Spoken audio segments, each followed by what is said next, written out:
Well, cheers. Cheers, man. Thanks for doing this with me. Thanks for coming all the way down here. Yeah. So you run Star Spangled Brewing. Yeah. That's where we're at right now. Mm-hmm. You were in Army, Special Forces. Then when you were getting out, you started this place, right? Yeah. So let's take it all the way back and tell a little bit about your growing up and what from your experience growing up, what drove you to want to be in the military? What sort of kicked that off? Oh wow, we're going way back. I to be honest with you, I don't know. Yeah. I grew up in northern Ohio, and I don't know, just you either farm, you go to a factory. That's just kind of what we did, or that's what the area was. So you just go through high school and you try to kind of find your way, and then through high school I just decided I was going to go into the military. Joined when I was 17 with my parents' signature. Initially wanted to go into the Marines, and then went to their office, and I wanted some college money, and I wanted to be an MP at the time, and they were like, "Troop, you ain't getting none of that." So I was like, "All right, well, thank you for your time." It is right as I was leaving the Marine office, the Army recruiter was like, "Come here, you look high speed. You look like you want to be high speed. Do you know what an Airborne Ranger is? You know what that is?" I was like, "I have no idea." So he blew off a VHS tape, put it in, he's like, "Sit down here, Troop, take a look at it." And then I watched this video, this probably a 10-minute video of guys in swamps on Zodiacs, and at the high ready and swimming and zip lining. I was like, yeah, that's where it's at. Yeah. So I went in, I went into the 82nd right off the bat, the 325 Elf Company for a couple years, and I tried out for Division LRS, which was their long range surveillance detachment at the time, which is at that time it was probably the highest speed unit you could be in within the 82nd. Yeah. Small team, behind enemy lines stuff. But you learned a lot of stuff there. I think that really set you up in the LRS units. Really set me up for success within special ops. Yeah. That you have a unique mentality where you have to, you're in small groups, small teams. Everybody's cross-trained in communications and land navigation and stuff like that, and obviously shooting. So I think the LRS units definitely set me up for success. I had a break in the service where I was in Ohio. I went back to Ohio, had a break in the service, was a PI for a while, private investigator, doing mostly insurance, fraud claims, surveillance. So what was the timeline for all of this? When were you I got out at LRS? Yeah, so that was, so I went into the 82nd Airborne 95, went into LRS 96, so I was in Division LRS from 96 to the end of 99 when I ETS'd. Okay.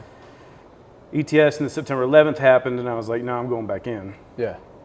Because it's like you practice for the game you never play. Yeah. Then it's like, then what am I doing? Then the game comes up, now you want to play. Yeah. So I went back in, wanted to get back in the game, and then they sent me I went back in 2002.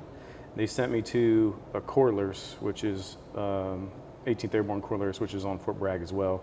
And then we immediately deployed over to Camp Virginia in Kuwait, waiting to go over the line into Iraq.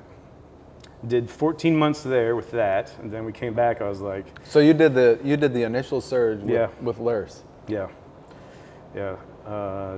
So we did 14 months of that, and it came back from there, and then we pretty much all were just like, well, let's go to selection. So everybody went to selection, and a lot of us made it through, and came straight to Fort Campbell, 5th Group in 06, and then stayed there 16 years until I just retired. 16 years. All at Campbell. That's not bad. No, it's great. Yeah. It's great. I love Fort Campbell. Clarksville is great. Yeah. You're right by Nashville. Nashville's great. Yeah. So. Coming from the officer world, everything's 2 years, yeah, 3 years. 3 year I mean, increments. it's getting that way with enlisted guys now too, but that's awesome. 16 years. Yeah, even like your SWIC time, where you have to do instructor time is in Special Forces. I was fortunate enough to stay here to do it with our Advanced Urban Combat Center. Okay. Teach them flat range, call out, and CQB. So yeah. I was fortunate enough to do my 3 years there on that time before I came back to take a team. So what was your MOS starting off? I was 18 Bravo. Okay. 18 Bravo coming in, which was fun. I ended up doing a lot of cross training, so that LURS background, helped out as well because we were short on 18 Echoes. Yeah. So I was good in comms as well. So I could do the weapons piece, which let's face it, is not that difficult. to the communications, we were setting up retrans sites. Well, the Bravo should be the most cross-trained guy in the, you should be, team, yeah, right? yeah. When you're not in the arms room.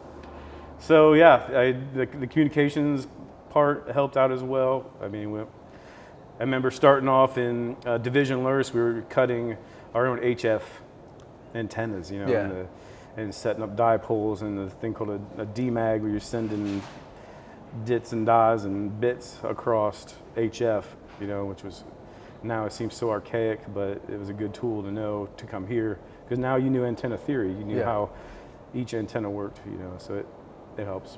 Yeah. Yeah. Right on. Yeah, man. It went quick though. It went quick. Yeah, I imagine. So what sort of team were you on? I came straight from Corlers. I was already Ranger, Freefall qualified, and then I was a Bravo. So when I got to group, having those qualifications, they sent me right to the SIF team, which is now the CRIF, but it was the in extremis force, and I went straight to the snipes. Yeah.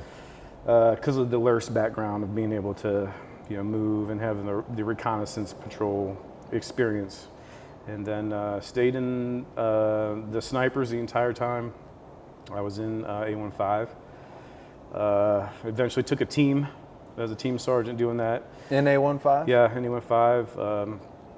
And being freefall qualified, all the snipe teams are freefall qualified, so that helped as well, doing train ups and going to MFF JM and being able to put guys out. So yeah, again, that goes back to the LURS background. I went to Freefall School back in '98 as an E4. Oh wow.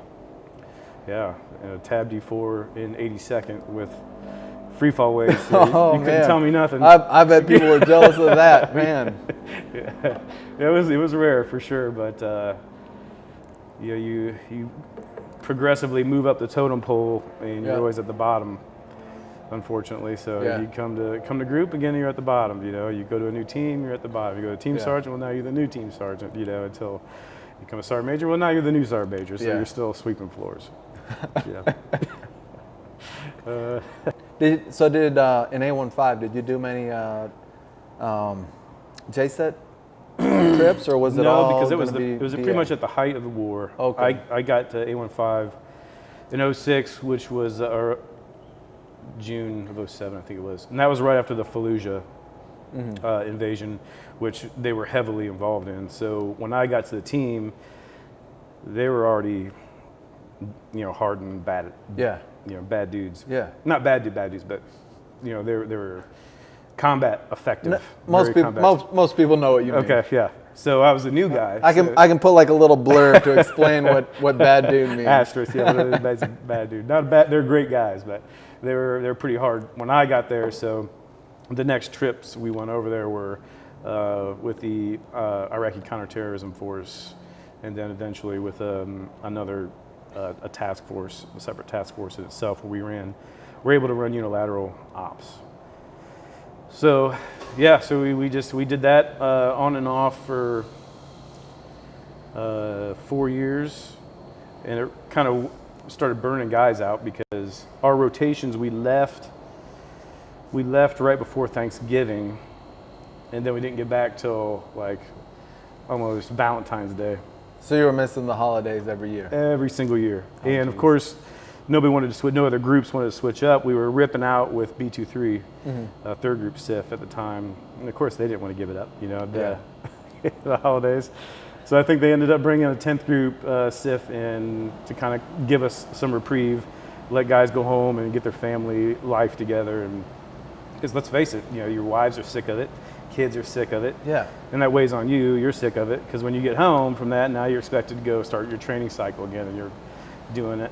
MFF train ups in Arizona, or you're doing long guns. Yeah. In You Texas. got to keep consistent on all this stuff you're not training while you're over there. But what made it easy to justify, I guess, being gone that long or that much was you were going after that directly back into combat. Yeah. So you knew you had to be sharp, you know, and I kind of feel bad for, I don't feel bad, well, I do feel bad for the guys now. They're constantly on that training cycle, but then you go to a country, no matter what SF mission it is, and not being utilized. Some are, but a lot of them aren't being utilized. And then that kind of weighs on you too. Like, well, why am I spending all this time away from home, being sharp, tip of the spear, can do everything and anything, but then when I deploy, we're just sitting here doing nothing. Yeah. You know, so, and that builds a lot of angst up amongst the guys, and guys like us, you know, I guess if you don't keep us occupied, stuff like that, we start getting in trouble or finding other things to do. Yeah. You know, so that's when guys start moving on or getting out, you know, things like that. One more thing before we get over to the what you're doing now. Something I want to ask everybody is like, what did your service mean to you? I think it was a great. I think it's a great avenue for anybody to take. The service is what you make of it, man, and I think that goes with anything in life. But if you are, of course, it always stinks when you're young. Anywhere you go, if you're an apprentice at some other civilian job, it stinks when you're young. And if you're like, hey, you know, heck with this, being a soldier. I hate being told what to do. I hate being told when to wake up. You see all your friends at that time when you're that young, they're at college and they're partying it up and stuff. But you know what happens when they leave college? They get told when to get up, they get told what to do. You know what I mean? Yeah. But they're a lot older at that time. When, you know, when I got to the point in my career when I wasn't being told what, where, when, you know, my friends were just starting their careers out of college and they were just beginning it. You know, and now I'm, you know, 42 years old and I'm retired. You know, out of the military, they still have, you know, 20 years to go before they retire. Yeah. So it depends if you want to pay your dues early and just get it over with, man, and then you can just you can have fun and do stuff you really want to do, you know, later in life. Yeah. I mean, it's a great opportunity. I think that it is what you make of it. The people that say, you know, all this stinks and I'm going to get out. Yeah. Well, that's fine, but you probably weren't looking at it the right way. Yeah. So what was the point where you were like, I'm ready to try something new? And yeah, after just 22 years, you know, of being in the group in the Army, and I never looked at it like a job because I always loved it. Yeah. It was just I wanted to try something else. There becomes a time when you start capping out in the military. Unfortunately, when you're an E8, and you know, when I was growing up as E6, E7, your promotion to Sergeant Major was on your combat time, like how many deployments you got and things like that. Well, when I became an E8, it was more on education. Yeah. Because the war is wound down, and now you have a group of E7, E8 team sergeants that all you did was combat, combat, combat, combat. Now you're stagnant in promotion. So I got looked over for Sergeant Major twice, and I think the second time I was like, well, I don't really see myself going to get a degree at this point, and I was able to retire and start something new and fun, and so I was like, okay. You know, there was no hard feelings at all, and you really got to be totally upfront with your bosses, and they knew my plan the entire way. Yeah. It wasn't like, I'm out, like it's my paper. I never wanted to be that guy like, I'm gonna drop my paperwork and I'm just tired of it, sick of it, you know. So yeah, I just let them in on it, and I was lucky enough to have a great commander and sergeant major that once I got back to my last deployment, they were like, okay, well, we know you're gonna retire, so go do great things, just let us know what's going on. And I said, well, I'm gonna be right up the road, man. I'm gonna build a brewery. And they're like, what? So how did you know that this is what you wanted to do? How did you get started in the brewing? Were you brewing like, while you were in the Army, like experimenting a little bit? Yeah, you know, it started out, you know, you start watching, you know, moonshiners, you start, you know, like, but I could do what Tickle does. Look at that dude. He might be falling through some roofs. He might hit himself with a wrench every now and then, but he's making moonshine, you know? Yeah. So I started doing that in my garage, And then it just got to the point there was like, well, yeah, it gets illegal. So I was like, well, I bet I can do something. But I was good at it. So I was like, I bet I could do beer. So I got Mr. Beer Kit. It was all extract, which is just syrups you mix together, and it was horrible, just completely horrible. I did 2 more batches. The beer was horrible. Like I thought I was the only one that drank it just because of the pride aspect of it. Yeah. But then I think there's something in us that if you're bad at something, you have to get good at it. Oh yeah. Whether it's whatever it is, there's the competitive edge against yourself. Yeah. And that's the best one to have. yeah, so I had to get good. So then I went from extract, I went to all grain, and then I went to a 5-gallon turkey fryer on the oven, and then a 10-gallon turkey fryer. That was a big deal. And then before I opened up this place, I had 60-gallon pots that I was using Bunsen, or huge Bunsen burners underneath, butane and natural gas underneath it, and I was brewing, fermenting, and kegging.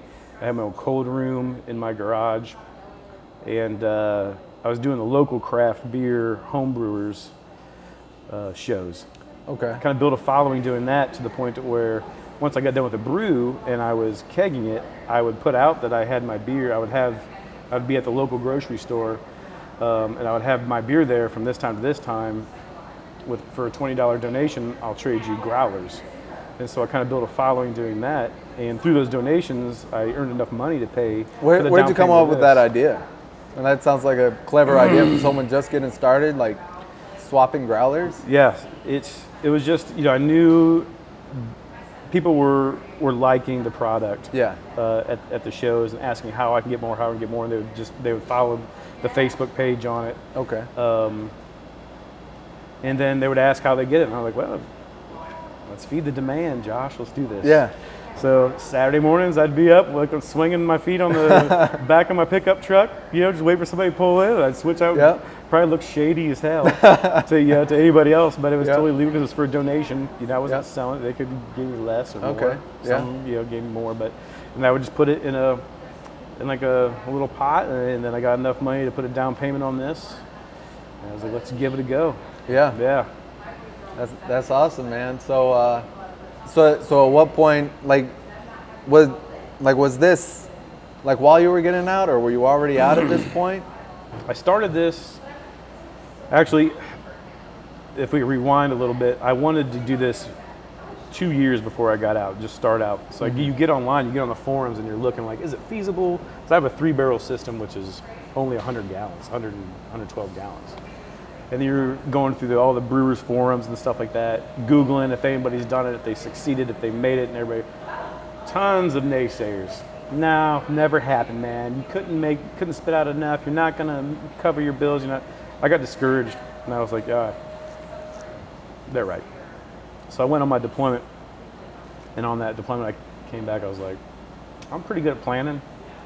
Pretty good at doing projections, So let me do a detailed business plan, soup to nuts, and high projections on all of my costs, low projections on beer sales.